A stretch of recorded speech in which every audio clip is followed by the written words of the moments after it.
At 6:42 p.m., Daniel stopped his car in front of the old house. The engine went quiet, but his chest did not. He had driven past this street many times in his mind, but standing here felt different. The house was smaller than he remembered. The paint was cracked. The gate leaned to one side. Daniel checked his phone. No missed calls. No messages. That felt wrong. He opened the gate. It cried out loud, the same way it always had. Inside the house, the lights were on. People were sitting in the living room. Not talking. Just sitting. Waiting. Someone stood when they saw him. "You came," the person said. Daniel nodded. "I did." Daniel was known for one thing. He did not waste time. That was what people said. He finished school early. Got a good job. Moved to the city. He worked hard and moved fast. His life looked full from the outside. But time had been moving too. Just not with him. When Daniel was a boy, this house was never quiet. His father's radio played every evening. His mother moved between rooms, humming. Someone always asked questions. "Have you eaten? How was school? Come and sit." Later, Daniel often said. He believed later was patient. When he grew older, later became his favorite word. Later, I'll call. Later, I'll visit. Later, when work slows down. Later never argued. The day Daniel left for the city, his parents stood at the gate. His mother hugged him tightly. "Call when you arrive," she said. "I will," Daniel replied. He meant it. He just didn't do it that day. Life in the city moved fast. Daniel learned how to keep up. Meetings filled his days. Deadlines filled his nights. His phone stayed on silent during work hours, then stayed silent out of habit. When he missed calls, he told himself there would be time to return them. There was always tomorrow. Back at home, his parents waited. They waited for his calls. They waited for his visits. Sometimes the phone rang once. Sometimes not at all. "He must be busy," his father said. His mother nodded. They waited again. Daniel sent money home. He sent gifts during holidays. People praised him. "You're a good son," they said. Daniel believed them. Years passed. Daniel's job grew bigger. So did his name. But his calls grew shorter. "How are you?" "I'm fine. Work is a lot.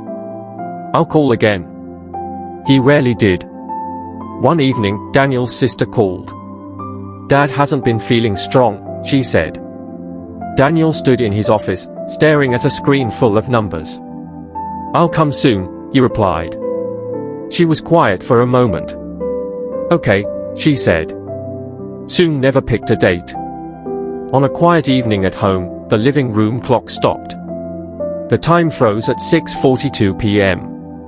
No one noticed. The radio still played. Dinner still cooked. Time did not announce itself. 2 weeks later, Daniel received another call from his sister. This time, her voice was different. "Where are you?" she asked. "At work," Daniel replied. There was silence on the line. Then she said, "You should come home." Daniel looked at the time. "I'll book a ticket tonight." Daniel arrived at the house at 6:42 p.m. The same time the clock had stopped. He did not know that. He only knew the house felt heavy. Inside, people were sitting quietly. Waiting. Daniel moved through the room slowly. The radio was off. The chair his father always sat on was empty. The kitchen was too clean. His success followed him into the house. It did not help him there. Later that night, Daniel sat alone in his parents' room. He opened a drawer. Inside were folded papers. Notes. Lists. One list had dates written neatly. March 3rd, waited. June 18th, waited. November 9th, waited. Daniel swallowed hard. At the bottom of the page was a sentence.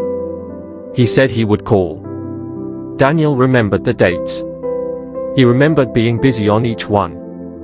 The next morning, Daniel noticed the clock. It still showed 6:42. He tried to fix it. The clock ticked for a few seconds, then stopped again. 6:42. Daniel stepped back. Some moments refused to move. Outside, Daniel walked down the old road. An old neighbor saw him. "Your parents used to sit outside every evening," the man said. Daniel asked, "What were they waiting for?" The man smiled sadly. "For you." Daniel felt something break. Not loudly. Quietly. Before leaving, Daniel sat in the living room. He stayed longer than he ever had. He listened to the silence. It no longer felt empty. It felt full of everything he missed. When Daniel returned to the city, his life looked the same. But he did not. He began answering calls. He visited without waiting for holidays. He stayed when it was easier to leave. Daniel was still successful. But success no longer fooled him. Achievement did not protect him from regret. It only delayed it. Years later, the house remained quiet. The clock still read 6:42. Daniel never fixed it again. Sometimes are not broken. They are reminders. Daniel grew up while they waited. And he learned, too late, that time does not wait with people forever. It only leaves. And it does not come back.